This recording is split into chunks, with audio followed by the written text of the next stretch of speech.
fulfilling your duties and obligations unto Allah, His instructions in a beautiful way, and staying away from His prohibitions after knowing them and after understanding them, staying away from them for His pleasure and to be protected from His anger and punishment.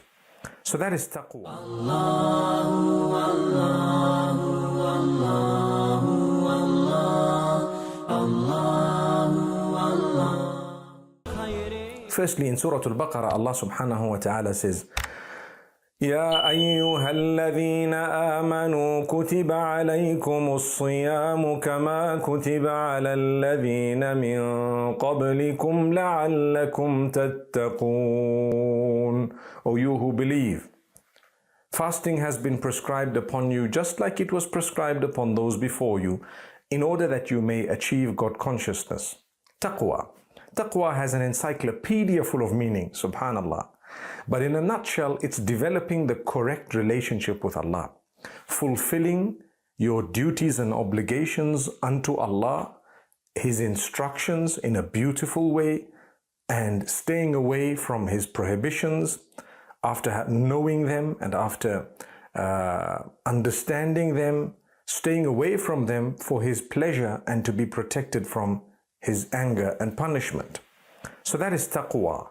So Allah says, it has been prescribed upon you in order for you to become conscious of Allah. Now, notice when you're fasting, the first thing you become conscious of is your food. You're not supposed to be eating and drinking. That's with the masses. The bulk of us, the first thing when we talk about fasting, the first thing that crosses the mind is, we're going to have to be staying away from food and drink. Alhamdulillah.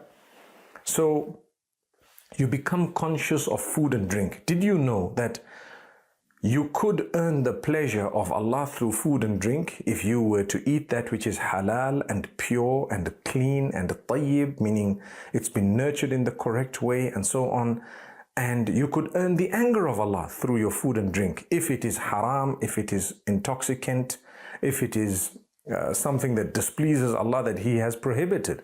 So when you become conscious of your food and drink, not only does it help you with your health and so on, but it would actually primarily serve as you becoming more conscious of what goes into your mouth. Subhanallah.